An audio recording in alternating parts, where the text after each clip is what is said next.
Hey all you goal-getters!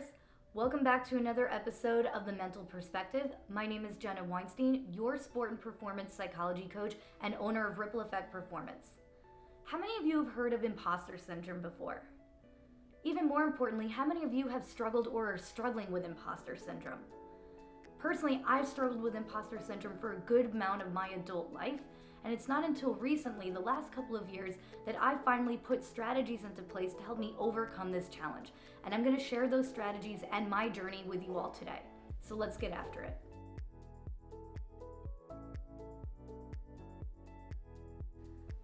So what exactly is imposter syndrome?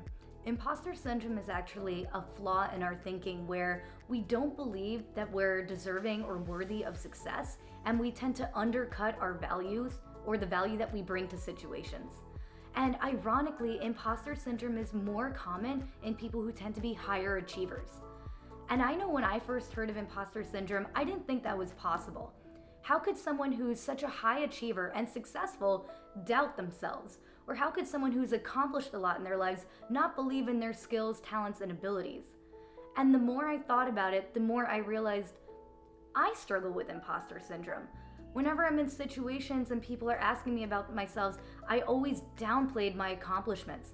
I've completed and finished running in multiple marathons and half marathons, yet I still would tell people, oh, don't worry, I wasn't very competitive, I wasn't very fast, my time wasn't even very good.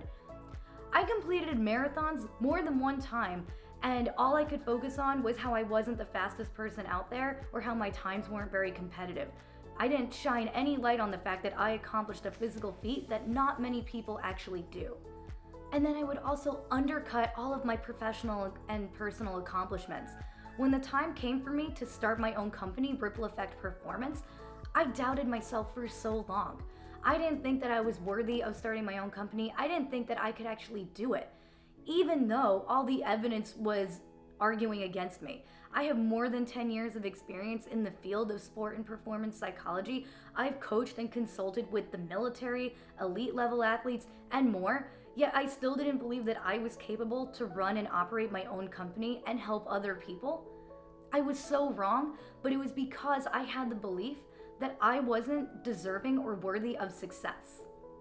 Can any of you relate to that? Other thoughts that we might say to ourselves when we struggle with imposter syndrome are along the lines of, the only reason why I'm here is because I was the only option.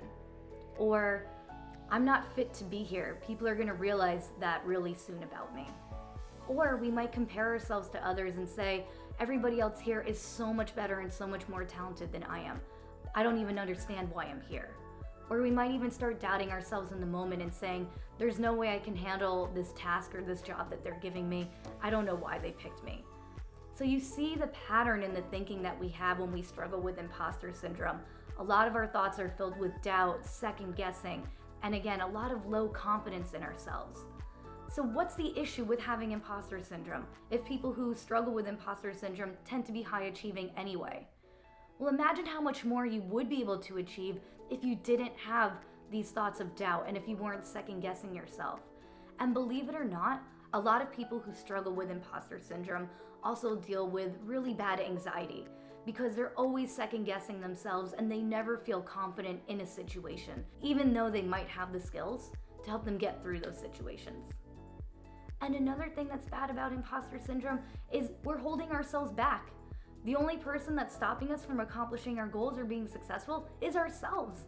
And that's gotta be so frustrating. And I know it was for me.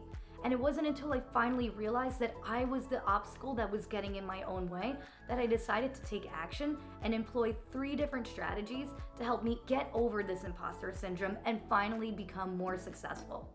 So the first strategy that I put into action to make sure that I was able to stop suffering from imposter syndrome is to be more aware of what I was thinking and saying to myself. Because imposter syndrome is all about how we talk down to ourselves or how we doubt ourselves, we have to be aware of how we talk to ourselves. So that would be my challenge to you all first. Figure out what exactly do you say to yourselves, how do you put yourselves down, how do you undercut your accomplishments? And then the second strategy that you can use is to reframe how you think of yourselves by identifying what your strengths are and how you bring value to the situations. So I would even encourage you all to write this down. Write down, what are you good at? What are your strengths? And how are you of value to your teams and to the different groups that you're a part of? And the final strategy that's been the most helpful to me is to mentor and coach other people.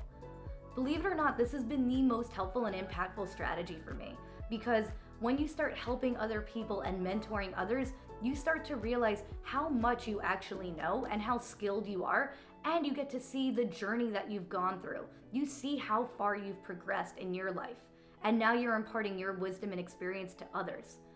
That's why I've challenged myself with making this YouTube channel and bringing these videos to you all, because every time I share a little bit of my knowledge and my experience with you all, I'm getting myself out of my comfort zone and I'm staring my fears in the face, and I'm also helping you all get better. So it's a win-win for us all. So what I'd like you all to do, if you think that you're struggling with imposter syndrome, try putting these 3 strategies that have definitely helped me into action and see how they make a difference for you in your everyday lives. Alright, so I hope you all really enjoyed this video. Thank you all for listening to my story. And if you enjoyed it, be sure to hit that like button and also subscribe to this channel if you haven't already, so that you can stay tuned in to when new content is coming out every week.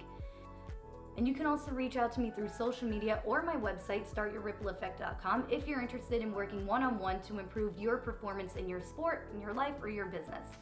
Because remember folks, I'm here to bring you strategies and techniques that will help strengthen your mindset, which will lead to you accomplishing your goals, which will lead to you being more successful in life. Because that's what the ripple effect is, folks. So let's start your ripple effect today.